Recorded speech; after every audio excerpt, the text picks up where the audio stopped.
नमस्कार. आज आपण पाहणार आहोत 8वीचा 9वा धडा स्वातंत्र्य लढ्याचे अंतिम पर्व. आता स्वातंत्र्य मिळणार होतं तर त्या आधी काय काय घडलेलं होतं यामध्ये सांगितलेलं आहे. तर या पाठामध्ये आपण छोडो भारत आंदोलन पाहणार आहोत. भूमिगत चळवळी कशा घडल्या, आझाद हिंद सेनेचे काय कार्य होते, याचा अभ्यास आपण या पाठामध्ये करणार आहोत. या पाठात आपण 1935चा कायदा पाळणार आहोत. या कायद्याने भारतात जे ब्रिटिश शासित प्रांत होते आणि संस्थाने होते यांचे मिळून एक संघराज्य स्थापन करण्याची तरतूद करण्यात आली होती. पण यामुळे ब्रिटिश शासित प्रदेशांचा जो कारभार होता तो भारतीय प्रतिनिधींच्या हातात येणार होता. आता संस्थानांना संघराज्यात सामील झाल्यास, आता जे संस्था होत्या त्या संस्था जर संघराज्यात जर सामील झाल्या तर त्यांचा जो अधिकार आहे, त्यांची जी स्वायत्ता आहे ती राहणार नव्हती. त्यामुळे जे संस्थानिक होते ते संघराज्यात सामील होण्यात तयार नव्हते. म्हणून या कायद्यातील संघराज्याची जी योजना होती ती अंमलात आली नाही. प्रांतिक मंडळे 1935च्या ज्या कायद्याचे राष्ट्रीय सभेने समाधान झाले नाहीत, तरी या म्हणजे जे राष्ट्रीय सभा झाली होती त्यामुळे त्या 1935च्या कायद्यामुळे काहीही समाधान झाले नाही. तरी कायद्यानुसार होणाऱ्या प्रांतिक कायदे मंडळाची निवडणुकांमध्ये राष्ट्रीय सभेने भाग घेण्याचे ठरवले. आता तरी काय झालं होतं की कायदे मंडळाच्या निवडणुकीमध्ये आता जे राष्ट्रीय सभा होती त्यांनी त्या निवडणुकीमध्ये भाग घेण्यास ठरवले होते. 1937मध्ये देशातील 11 प्रांतांमध्ये निवडणुका झाल्या. त्यातील 8 राज्यांमध्ये राष्ट्रीय सभेला अगदी चांगलं बहुमत मिळालं आणि त्यांची मंत्रिमंडळे सत्तेवर आली. इतर 3 प्रांतांमध्ये मात्र कोणत्याही पक्षाला बहुमत न मिळाल्यामुळे त्यांना संमिश्र मंडळे बनवण्यात आली होती. राष्ट्रीय सभेच्या मंत्रिमंडळांची राज्यबंद्यांची तुरुंगात मुक्तता, मूल्योद्योग, शिक्षणाची सुरुवात करण्यात आली. दलित समाजाच्या जे दलित समाजाचे लोक होते त्यांच्या सुधारणासाठी उपाययोजना केल्या होत्या. परत दारूबंदी, शेतकऱ्यांसाठी कर्ज निवारण कायदा यांसारखी अनेक उपयोगी कामे त्यावेळेस केली गेली. आता क्रिप्स योजना. दुसऱ्या महायुद्धाने इंग्लंडने जपानच्या विरोधात अमेरिकेचा पक्ष घेतला. आता जपानी फौजा भारताच्या पूर्व सीमेनजीक येऊन धडकल्या होत्या आणि जपानने भारतावर आक्रमण करण्यास त्यावेळेस काय झालं, जपानने काय केलं, भारतावर आक्रमण केल्यास त्याचा प्रतिकार करण्यासाठी भारतीयांचे सहकार्य मिळवणे इंग्लंडला आवश्यक वाटत होते. म्हणून त्यांनी इंग्लंडचे जे पंतप्रधान होते विन्स्टन चर्चिल यांनी स्टफर्ड क्रिप्स यांना भारतात पाठवून 1942मध्ये त्यांना भारताविषयी एक योजना भारतीयांपुढे मांडली. परंतु या योजनेमुळे कोणत्याही राजकीय पक्षाचे समाधान झाले नाही.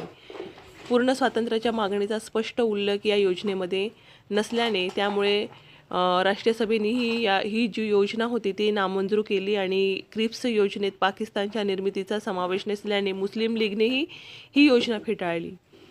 आता त्या अमेरिकेला मात्र भारताचा जो सहकार्य ते तर पाहिजेलच होतं. आता दुसरे महायुद्ध आणि राष्ट्रीय सभा. 1939मध्ये युरोपात दुसरे महायुद्ध सुरू झाले. पहिले युद्ध संपले, महायुद्ध आता दुसरे महायुद्ध 1939 मध्ये सुरू झाले. तर युरोपात झाले ते. तर तत्कालीन व्हाईसरॉय होते लॉर्ड लिनली थगो यांनी भारत इंग्लंडच्या बाजूने युद्धात सामील झाल्याची घोषणा केली. याने भारताला न विचारता भारत हा जो आहे तो इंग्लंडच्या बाजूने लढणार हे अशी आपलीच त्यांनी घोषणा करून टाकली स्वतःच. युरोपात लोकशाहीचे रक्षण करण्यासाठी आपण लढत असल्याचा दावा इंग्लंडने केला. हा दावा जरी खरा असला तरी इंग्लंडने भारताला ताबडतोब स्वातंत्र्य द्यावे अशी मागणी तेव्हा राष्ट्रीय सभेने केली. ही मागणी पूर्ण करण्याचे इंग्लंडने नकार दिल्याने, कारण त्यांचं मतच नव्हतं की भारताला पूर्ण स्वातंत्र्य द्यावं. त्यांची इच्छाच नव्हती की भारताला स्वातंत्र्य मिळावं. त्यामुळे त्यांची इच्छा अशी नव्हती की भारताला पूर्ण स्वातंत्र्य मिळावं. त्यामुळे त्यांनी भारताच्या पूर्ण स्वातंत्र्याला कधीहीच होकार दिला नाही. आणि नोव्हेंबर 1939मध्ये राष्ट्रीय सभेच्या प्रांतिक मंत्रिमंडळाने राजीनामे दिले. राष्ट्रीय सभेचे जे मंत्रिमंडळ होते त्यांनी राजीनामे देऊन टाकले. आता छोडो भारत चळवळ, क्रिप्स जी योजना होती ती योजनेनंतर राष्ट्रीय सभेने स्वातंत्र्यासाठी प्रखर चळवळ करण्याचे निर्धार केला. इथे वर्धा येथे 14 जुलै 1942 रोजी राष्ट्रीय सभेच्या कार्यकारिणीने भारतातील ब्रिटिश सत्ता ताबडतोब संपुष्टात आणून भारताला स्वातंत्र्य देण्याची मागणी करण्याचा ठराव संमत केला. ही मागणी मान्य न झाल्यास, कारण भारताला स्वातंत्र्य मिळणे हे राष्ट्रीय सभेला अतिशय महत्त्वाचं वाटत होतं आणि क्रिप्सची योजना झाली. त्यानंतर राष्ट्रीय सभेने स्वातंत्र्यासाठी खूप मोठी चळवळ केली होती. वर्धा येथे 14 जुलै 1942 रोजी राष्ट्रीय सभेच्या जे कार्यकर्ते होते त्यांनी ब्रिटिश सत्ता ताबडतोब संपुष्टात आणून भारताला पूर्ण स्वातंत्र्य द्यावं असा ठराव संमत केला. ही मागणी मान्य न झाल्यास राष्ट्रीय सभा भारताच्या स्वातंत्र्यासाठी अहिंसक चळवळ सुरू करेल असाही इशारा देण्यात आला. जर भारताला पूर्ण स्वातंत्र्य दिला नाही तर त्यानंतर अहिंसक चळवळ सुरू करू असं राष्ट्रीय सभेने इशारा त्यांना देण्यात आला. छोडो भारत चळवळ 7 ऑगस्ट 1942 रोजी मुंबईच्या गवालिया टँक मैदानावर त्याला क्रांती मैदान असं म्हटलं जातं, त्या राष्ट्रीय सभेने अधिवेशन चालू होते. या अधिवेशनात मौलाना अब्दुल कलाम आझाद हे होते. ब्रिटिशांनी भारत सोडून जावे या राष्ट्रीय सभेच्या कार्यकारिणीने वर्धा येथे मंजूर केलेल्या ठरावानुसार त्या ठरावामध्ये काय ठरलं होतं, भारताला पूर्ण स्वातंत्र्य मिळावा. त्या ठरावावर मुंबई येथील अधिवेशनात शिक्कामोर्तब होणार होते. 8 ऑगस्ट रोजी पंडित जवाहरलाल नेहरूंनी मांडलेला हा छोडो भारत ठराव प्रचंड बहुमताने मंजूर झाला.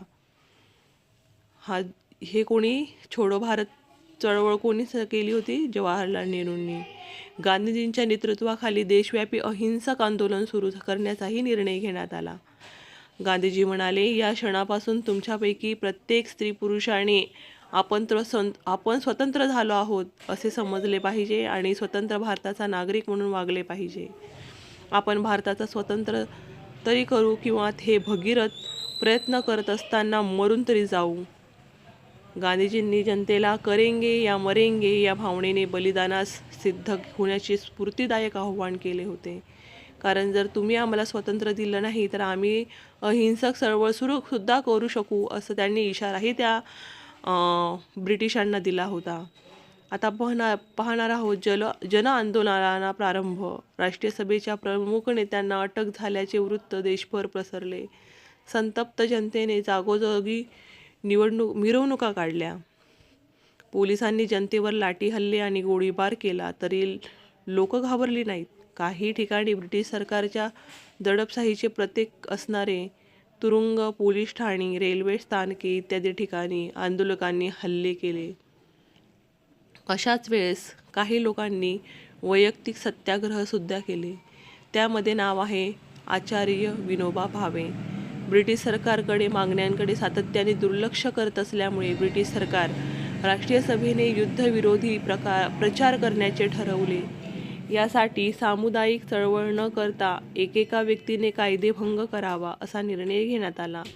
यालाच आपण वैयक्तिक म्हणजे प्रत्येक एक म्हणजे सामुदायिक म्हणजे खूप म्हणजे एकापेक्षा जास्त नसणार.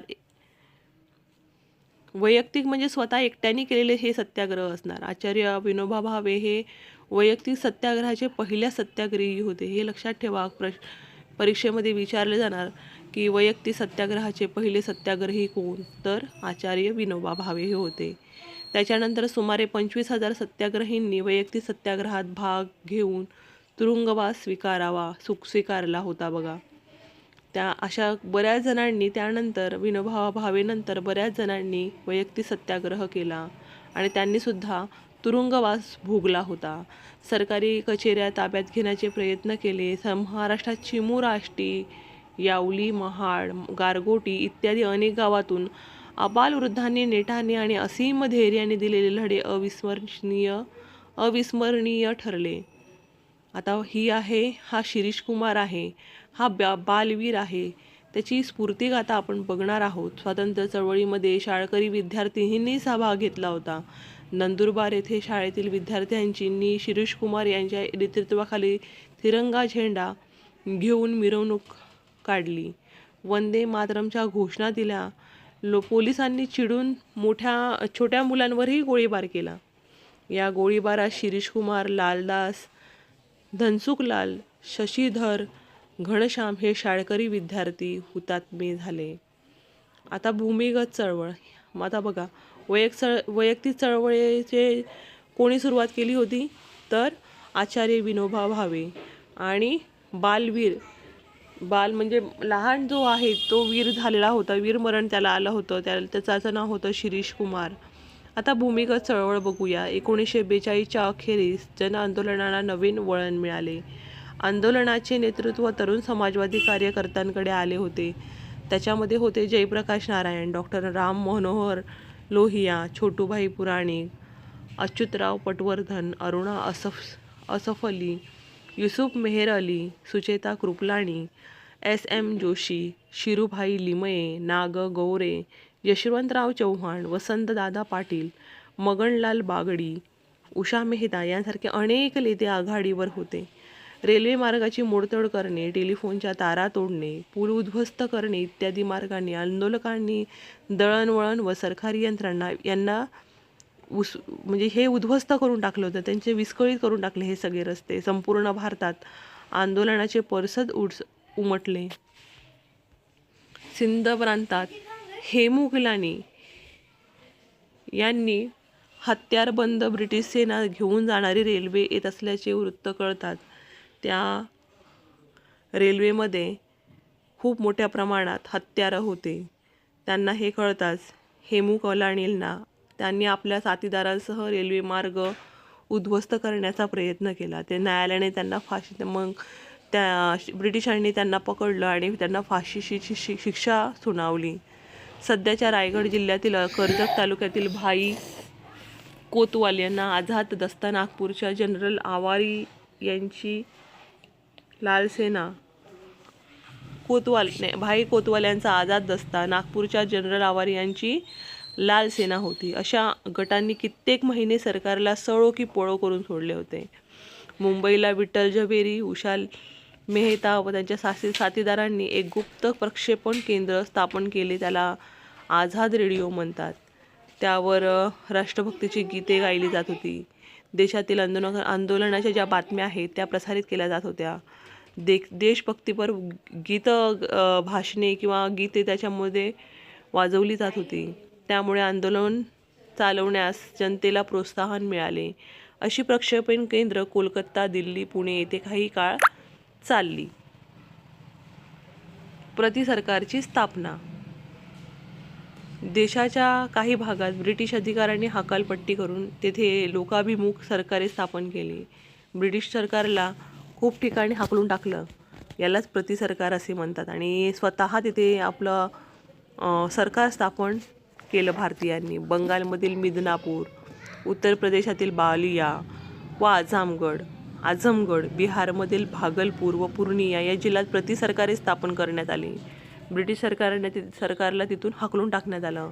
महाराष्ट्रात सातारा जिल्ह्यात क्रांतिसिंह नाना पाटील यांनी 1942 साली ब्रिटिश शासन संपुष्टात आणून प्रतिसरकार स्थापन केले. कुंडल येथील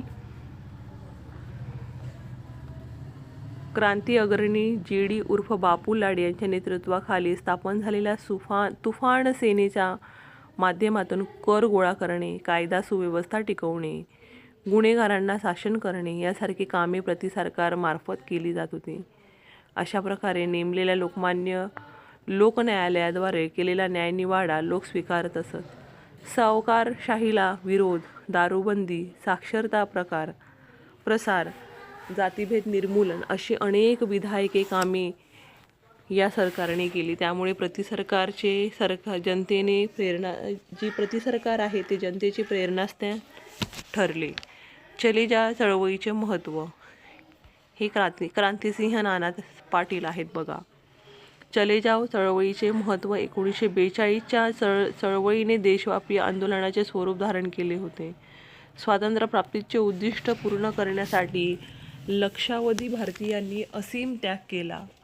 अनेकांनी तर आत्मबलिदान केले. आंदोलकांनी संख्याच इतकी प्रचंड होती की त्यांना दांबून ठेवायला देशातील तुरुंगही अपुरे पडले. साने गुरुजी, राष्ट्रसंत तुकडोजी महाराज इत्यादींच्या राष्ट्रभक्तीपर गीतांनी आंदोलकांचा उत्साह इतका वाढवला की सांगूच नको. या राष्ट्रव्यापी आंदोलनाला ऑगस्ट क्रांती असेही म्हटले जाते. आझाद हिंद सेना भारताच्या आता ह्या आझाद हिंद सेनेची स्थापना कोणी केलेली आहे हे तर आपल्याला माहितीच आहे. सुभाषचंद्र बोस यांनी केलेली आहे. आता स्वातंत्र्यप्राप्तीच्या साठी सुभाषचंद्र बोसांनी अभूतपूर्व प्रयत्न केला. भारताच्या पूर्व सीमेवर हजारो भारतीय सैनिक ब्रिटिशांच्या विरोधात युद्ध करण्यास उभे राहिले. हे सारे सैनिक आझाद हिंद सेनेचे होते. त्यांचे नेते होते सुभाषचंद्र बोस. आता नेताजी सुभाषचंद्र बोस असल्यामुळे राष्ट्रीय सभेचे महत्त्वपूर्ण नेते होते. त्यांनी महत्त्वपूर्ण नेते असल्यामुळे त्यांनी जे काही सांगितलं होतं ते लोकांना समजतही होतं. त्यांनी 2 वेळा राष्ट्रीय सभेचे अध्यक्षस्थान स्वीकारले होते.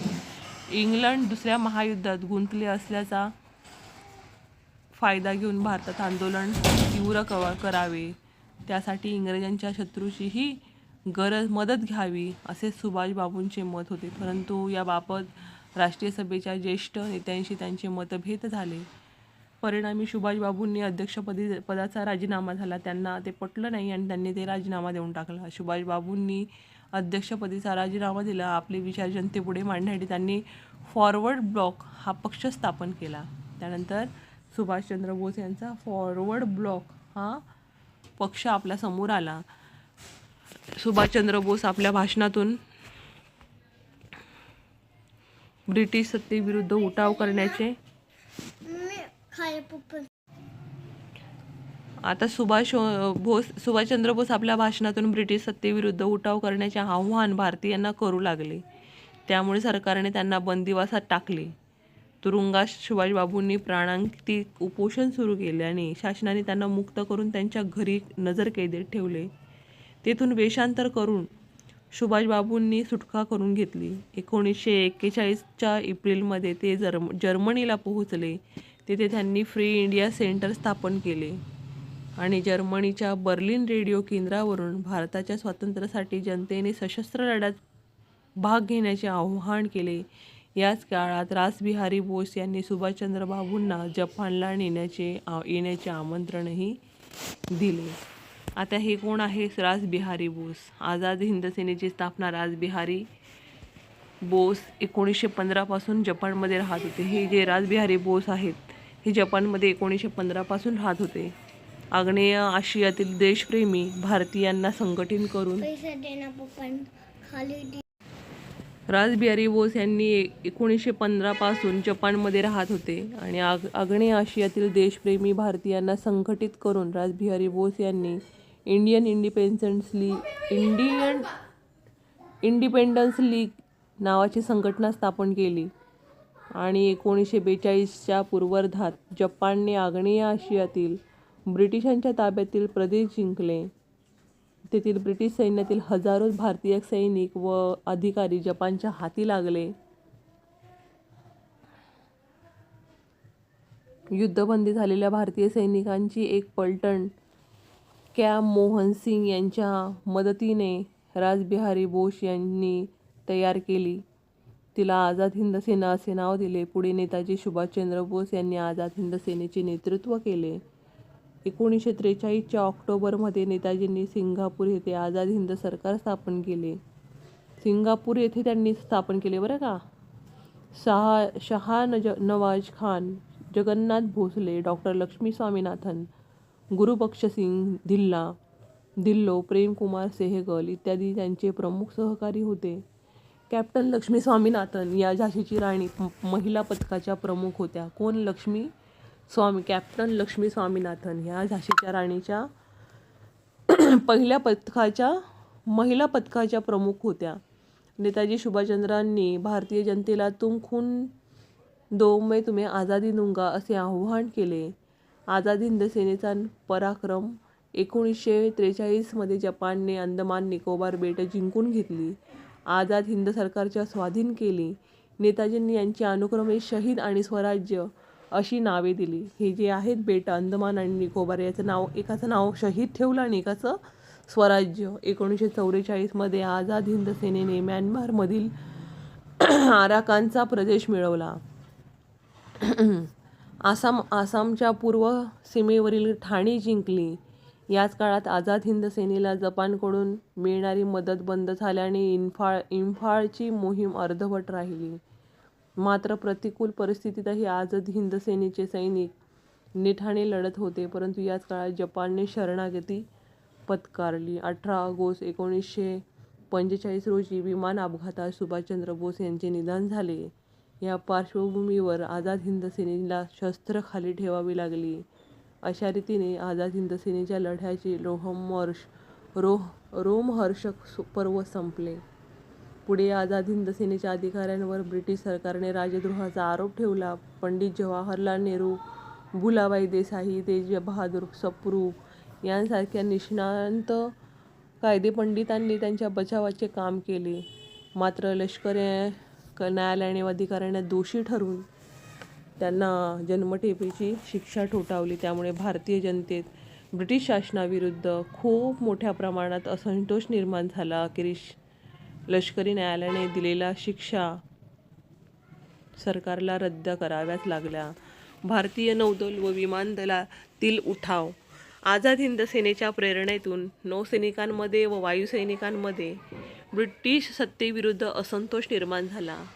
त्याचा उद्रेक 18 फेब्रुवारी 1946 रोजी मुंबई येथील तलवार या ब्रिटिश युद्धनौकेवर झाला. त्या ठिकाणी काय झालं, सैनिकांनी युद्धनौकेवर तिरंगा फडकवला होता. ब्रिटिश सत्तेविरुद्ध घोषणा ही त्या तलवार या युद्धनौकेवर देण्यात आला. ब्रिटिश सरकारने लष्कर पाठवून नौसैनिकांवर गोळीबार केला. त्याला उठावकऱ्यांनी गोळीबाराचे उत्तर दिले. मुंबईतील कामगार आणि सामान्य लोकांनी सैनिकांना पाठिंबा दिला. अखेरीस सरदार वल्लभभाई पटेल यांच्या मध्यस्थीने नौसैनिकांनी शस्त्रे खाली ठेवली, कारण त्यांना इतका राग आला होता, खूप राग आला होता. मुंबईतील नौसैनिकांच्या उठावाला पाठिंबा देण्यासाठी दिल्ली, लाहोर, कराची, अंबाला, मेरठ इत्यादी ठिकाणच्या हवाई दलातील अधिकाऱ्यांनीही संप पुकारला. हे उठाव राज्यकर्त्यांविरोधी असंतोषाची भावना शिगेला पोहोचल्याचे निर्देशक होते. अशा प्रकारे 1942 ते 1946 या काळात भारतातील ब्रिटिश सत्तेचा पाया खिळखिळा झाला. छोडो भारत आंदोलनातून भारतीय जनतेला प्रखर ब्रिटिश विरोध व्यक्त झाला. लष्कर, नौदल व विमानदल हे ब्रिटिश सत्तेचे आधारस्तंभ होते, तेही आता ब्रिटिश विरोधी बनू लागले. या सर्व घटनांमुळे भारतावरील आपली सत्ता फार काळ टिकवता येणार नाही, याची जाणीव मात्र ब्रिटिश राज्यकर्त्यांना झाली. अशा प्रकारे आपल्याला हा जो धडा आहे, स्वातंत्र्य लढ्याच्या अंतिम पर्व, हे पाहण्यात आलं होतं. जर तुम्हाला हा धडा खरंच आवडला असेल तर माझ्या चॅनलला नक्की सबस्क्राईब करा आणि या व्हिडिओला लाईक करण्यासाठी, आणि व्हिडिओच्या खाली जर हा तुम्हाला धडा खरंच समजला असेल तर त्यामध्ये कमेंट करायला विसरू नका. थँक्यू, धन्यवाद.